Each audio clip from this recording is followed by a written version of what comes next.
Halo saudara-saudara kekasih di dalam Tuhan, Shalom. Sudah lama sekali ya saya nggak memberikan kesaksian di dalam YouTube saya ini. Dan hari ini saya kembali mau memberikan satu pengalaman hidup di dalam Tuhan mengenai, kalau saya bicara kepada teman-teman semua mengenai apakah seorang Kristen itu bisa merubah kepercayaannya yang tadinya percaya kepada Tuhan Yesus sebagai Tuhan dan Juru Selamat, tetapi kemudian dia pindah agama atau pindah kepercayaan kepada percayaan yang lain. Menurut teman-teman gimana? Secara pribadi saya ingin membagikan hal di sini karena ini adalah pengalaman hidup dari keluarga saya ya. Kita semua adalah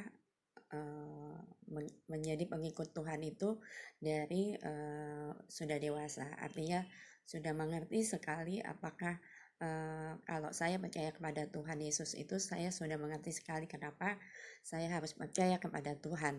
Tapi ternyata tidak semua orang itu percaya kepada Tuhan itu dari hatinya.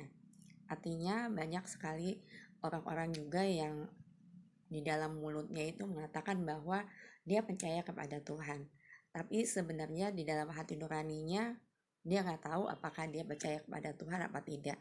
Karena banyak sekali orang Kristen dia lahir dari keluarga Kristen, atau dia menjadi Kristen karena orang lain ingin menikah dan sebagainya. Dan pada saat dia mendapatkan suatu masalah atau cobaan atau apapun itu namanya, dia akan gampang mudah berubah kepercayaannya kembali, atau dia malah balik kepada kepercayaannya yang sebelumnya. Ini yang saya mau ceritakan, bahwa memang orang itu gampang banget digoyahkan karena kita ini semuanya masih hidup di dalam dunia ya. Jadi mudah sekali tergoda dengan segala macam godaan di sana. Tetapi kalau kita sudah melekat kepada Tuhan, artinya seperti pohon anggur, ketika dia melekat kepada akar pohon ya, kemudian dia melekat kepada pusatnya, yaitu sebagai kita orang Kristen percaya bahwa kita melekat kepada Kristus yang menjadi pusat atau kepala atau tujuan utama di dalam hidup ini, tidak mudah digoyahkan untuk merubah kepercayaannya. Tetapi kalau orang yang dalam arti asal-asalan, artinya KTP, itu gampang banget gitu berubah. Dia akan memilih jalan yang enak-enak aja. Pada saat itu enak, dia akan milih ke sana, tapi pada saat dia melihat yang ini lebih enak lagi, dia akan pindah lagi. Jadi nggak punya prinsip ya teman-teman. Tapi kalau orang yang sudah melekat kepada pohon itu, pokok anggur ya, seperti pokok anggur, dahannya itu melekat kepada akarnya ya, daunnya dia akan subur, disirami, dia akan bertumbuh, dia akan berbuah, dia akan susah untuk menjadi rusak atau menjadi mati ya, atau layu atau apa namanya.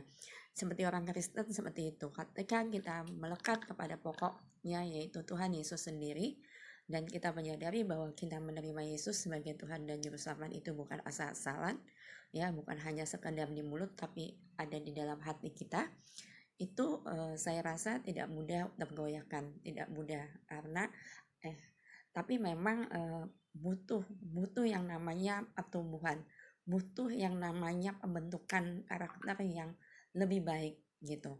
Jadi teman-teman, kalau kita memang benar-benar di dalam Tuhan, kehidupan kita memang pertumbuhan iman rohani, karakter kita dibentuk itu sedemikian rupa oleh Tuhan ya, sehingga kita tidak bisa digoyahkan, tidak mudah untuk digoyahkan. Kita akan menyadari terus bahwa kita sebagai orang Kristen yang hidupnya di dalam Tuhan itu, dia akan terus mencintai Tuhan, dia akan terus mencari apa yang Tuhan mau di dalam kehidupan dia. Tapi kalau dia KTP dalam tanda petik, dia gampang kali berubah kepercayaannya. Seperti pengalaman saudara saya sendiri ya, saudara saya sendiri, kita semua baptis dewasa pada saat tertentu dia pacaran dengan orang yang tidak seagama, kemudian akhirnya dia berpindah ikut agama pacarnya itu. Dan saya nggak tahu ya, saya punya keyakinan kalau kita hidup di luar Tuhan, kalau kita lari dari Tuhan, hidup kita tidak akan bahagia ya, kehidupan kita tidak pernah akan bahagia, karena di dalam Tuhanlah kebahagiaan itu ada. Di dalam Tuhanlah kita susah ya, sekalipun kita susah, sekalipun kita tidak punya uang, sekalipun kita kekurangan dan sebagainya, tapi kalau kita hidup di dalam Tuhan, rasanya ada kelegaan sendiri, ada pengharapan sendiri.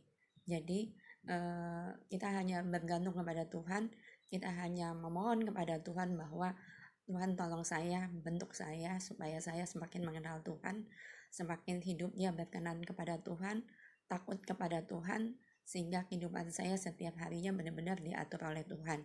Seperti 4 hukum rohani yang pernah saya bacakan, kalau hidup di dalam Tuhan, kemudian diatur oleh Tuhan, kehidupannya akan teratur.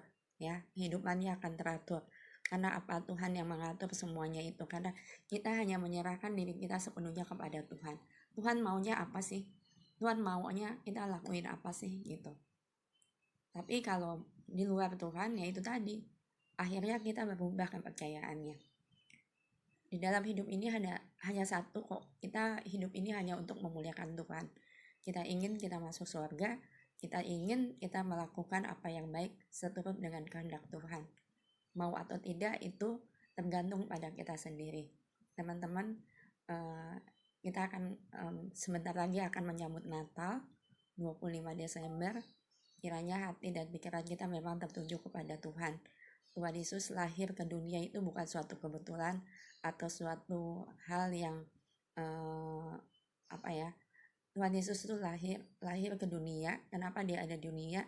Karena dia ingin menolong manusia, karena manusia itu selalu mencari Allah, tapi manusia itu tidak akan pernah menemukan Allah. Tapi cuma Allah sendiri yang dapat menolong kita dengan cara dia turun ke dalam dunia. Dia merasakan apa yang kita rasakan ya, sebagai manusia seutuhnya. Tapi tujuan akhirnya adalah dia ingin membawa kita ke dalam kerajaan surga. Ya, kita mau apa tidak, biarlah menyambut Natal tahun 2020 ini dengan pandemi yang masih terus ada, bahkan semakin besar jumlah orang yang kena corona COVID-19 ini. Tapi kita tetap berharap kepada Tuhan, karena kita yakin dan percaya bahwa Tuhan itu tidak pernah meninggalkan kita. Biarlah kita momen Natal ini juga semakin kita memuliakan nama Tuhan, kita memuji nama Tuhan, semakin kita boleh benar-benar merenungi diri kita sendiri, apakah kehidupan kita ini benar-benar sudah di dalam Kristus atau belum. Kalau kita harus perbaiki, kalau kita masih ada yang kurang, mari kita sama-sama memperbaiki itu sendiri, karena kita hanya bergantung kepada Tuhan, menyerahkan hidup kita kepada Tuhan. Teman-teman, selamat menyambut Natal. Kiranya Tuhan selalu menyertai kita semua dimanapun kita berada. Di dalam kondisi pandemi sekarang ini, kita tetap boleh bahagia, karena imun ya, salah satu imun hati yang gembira adalah obat. Jadi kita bahagia bersama dengan Tuhan. Kita yakin Tuhan selalu bersama-sama kita dimanapun kita berada. Teman-teman, biarlah hari ini menjelang Natal ini kita penuh dengan kebahagiaan itu, karena Tuhan memberikan kebahagiaan kepada setiap orang yang mau bahagia bersama dengan Tuhan. Terima kasih, puji nama Tuhan. Shalom.